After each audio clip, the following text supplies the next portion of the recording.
अस्सलाम वालेकुम वीरा, की हाल ने? ठीक हो ना? सेहत कैसियां न?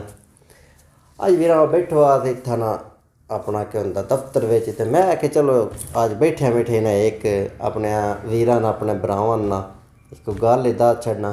वीरा मैं ना बड़ा वेख्या है कि अजकल जेह्ड़ा साडा माशरा वंदा पिया, साडा दौर वंदा पिया, इहदे विच धियां भैनां दा हया बिल्कुल खत्म हो गया हुआ, सारियां विच हो गया हुआ। अजकल दे जेह्ड़े नौजवान ने उन्हां विचों तो खास करके मैं आखदा जेह्ड़े ते हैं नौजवान अच्छे किस्म दे चंगियां मावां दे पुत्तर, वो तो चलो ठीक न।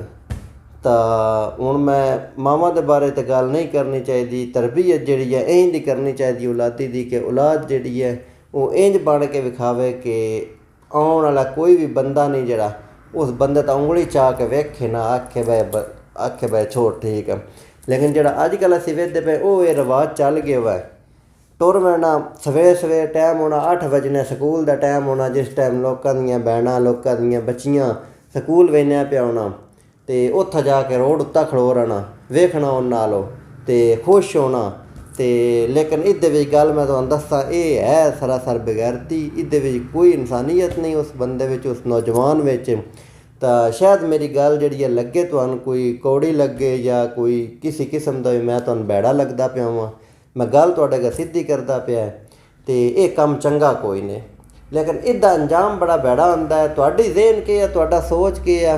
तुसीं ये सोच के बैठे हो जी असीं वेखदे हां सानूं बड़ा फखर आ, असीं रोड उत्ते वेखने आं, कुड़ियां छुड़ियां लोकां दी बच्चियां नूं वेखदे आं, मावां भैणां नूं वेखदे आं, ते असीं बड़े फखर वाली, ये कोई फखर वाली गल नहीं।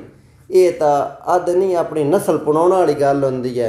इधर थोड़ा ध्यान दिता करो जितने भी मेरे नौजवान। बाकी मैं दूजे नंबर पर एक गल करां तो मैं जेह्ड़ा अपने नज़रिए नाल जेह्ड़ा मैं आखना चाहना वो मैं तुहानूं दसदा।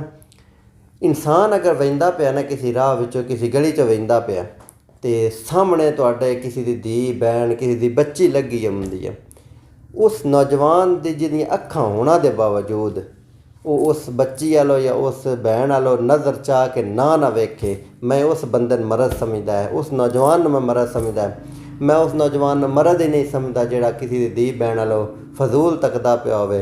ते मिठिया असल च मेरा गल करन दा मकसद ये हुंदा है कि तुहाडे अगर जहन विच कोई गल इंज दी पै जावे, क्योंकि मेरी वीडियो खास तौर पर वेखदे नौजवान किस्म के लोग न, साड़ियां भैणां भी वेखदियां पियां होंदियां, ते मैं इस वास्ते थोड़ा अर्ज ये करदा है, गुजारिश ही है साड़ी, तो इधर थोड़ा ध्यान दिता करो।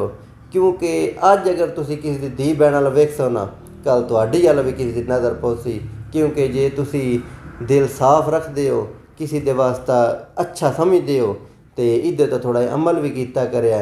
किसी धी भैन वेखने वाला बंदा कोई वड्डा को नहीं हो वेंदा, तो ये जिहड़ा कम हुंदा है ये कल नूं अपने ते भी आ वेंदा है। कल न जिस टाइम अपने तमदा उस टाइम बंदा आखदा भाई इस वेख्या क्यों है, लेकिन ये बंदे नूं पहलों सोचना चाहिए तो मैं की कीता है, तो मेरे नाल हुंदा केह् पिया, उस पछताउणा तो पहलों ही बंदा जिहड़ा ना अपने आपा नूं ठीक कर लवे।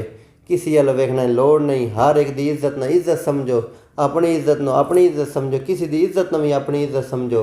तो इंशाअल्लाह मैं आखदा पाकिस्तान के दुनिया का हर कोना जिहड़ा है इंशाअल्लाह बिल्कुल बेहतरीन होवे सी, साफ होवे सी, तो ईमानदार लोग उठसन। जे ये नौजवान मेरी थोड़ी जी रिक्वेस्ट आ ये इद्दत अमल करन। इत्थे मैं अपनी गल्लां डकदा, हसदे रहो वसदे रहो, तो रब सोहने देवा।